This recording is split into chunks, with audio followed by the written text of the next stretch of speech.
Hi friends, welcome to వివిక్త cooking.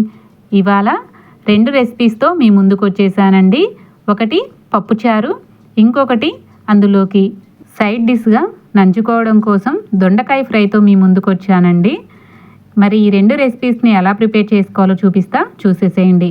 ముందుగా పెసరపప్పు పప్పుచారు కోసం ఒక చిన్న బౌల్లో కొంచెం చింతపండును తీసుకొని వాటర్ని యాడ్ చేసుకొని శుభ్రంగా వాష్ చేసుకొని చింతపండు మునిగేంత వరకు వాటర్ని యాడ్ చేసుకొని 10 నిమిషాలు నానబెట్టుకోవాలండి. ఈలోపు ఒక పప్పు కుక్కర్లోకి 1 కప్పు పెసరపప్పుని యాడ్ చేసుకొని శుభ్రంగా వాష్ చేసుకొని 2 కప్పుల నీళ్ళని యాడ్ చేసుకొని ఇప్పుడు ఇందులోకి ముక్కలుగా కట్ చేసుకున్న ఒక ఆనియన్, 2 టొమాటో, 1 రెమ్మ కరివేపాకు, 1/2 టీ స్పూన్ పసుపు, 5 నుంచి 6 పచ్చిమిర్చిని ఈ విధంగా తుంచుకొని యాడ్ చేసుకోవాలండి. 1 టీ స్పూన్ ఆయిల్ని యాడ్ చేసుకొని మూత పెట్టుకొని ఒక 2 విజిల్స్ వచ్చేంత వరకు ఉడికించుకోవాలి. ఈలోపు నానబెట్టుకున్న చింతపండులో నుంచి చింతపండు గుజ్జును సపరేట్ చేసుకొని పక్కనుంచుకోవాలి. చూడండి, పెసరపప్పు కూడా ఎంత చక్కగా ఉడికిపోయిందో. ఇప్పుడు ఒక పప్పు గుత్తిని తీసుకొని పెసరపప్పుని కాస్త మెత్తగా మెదుపుకోవాలి. ఇప్పుడు ఈ విధంగా మెదుపుకున్న తర్వాత రుచికి సరిపడా సాల్ట్, కారంని యాడ్ చేసుకొని మనం ప్రిపేర్ చేసి పెట్టుకున్న చింతపండు గుజ్జును కూడా యాడ్ చేసుకొని మొత్తం ఒకసారి బాగా కలిసే విధంగా కలుపుకొని 2 కప్పుల నీళ్ళని యాడ్ చేసుకొని మరిగించుకోవాలి.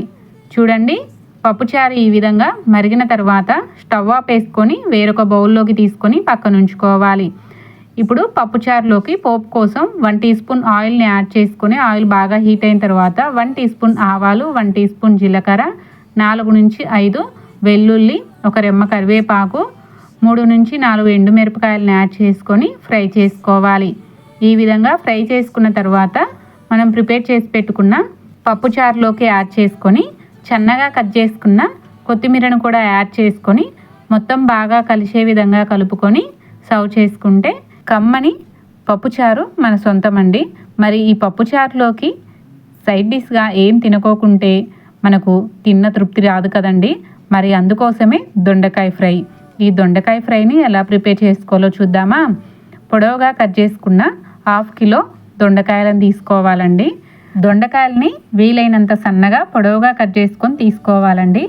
ఇప్పుడు ఇందులోకి 2 టేబుల్ స్పూన్ల కార్న్ఫ్లోర్, 2 టేబుల్ స్పూన్ల శనగపిండి, 1 టీ స్పూన్ పచ్చిమిర్చి పేస్ట్ని యాడ్ చేసుకొని 1 టీ స్పూన్ వేయించి పొడి చేసుకున్న జీలకర్ర పొడి, మీ రుచికి తగ్గట్టుగా సాల్ట్, కారంని యాడ్ చేసుకొని 1/2 టీ స్పూన్ పసుపుని యాడ్ చేసుకొని 1 టీ స్పూన్ గరం మసాలాని యాడ్ చేసుకొని చిటికెడు రెడ్ ఫుడ్ కలర్ని కూడా యాడ్ చేసుకొని మొత్తం బాగా కలిసే విధంగా కలుపుకొని కొంచెం కొంచెంగా వాటర్ని యాడ్ చేసుకుంటూ మసాలాలన్నీ దొండకాయకి బాగా పట్టే విధంగా కలుపుకొని పక్కన ఉంచుకోవాలి.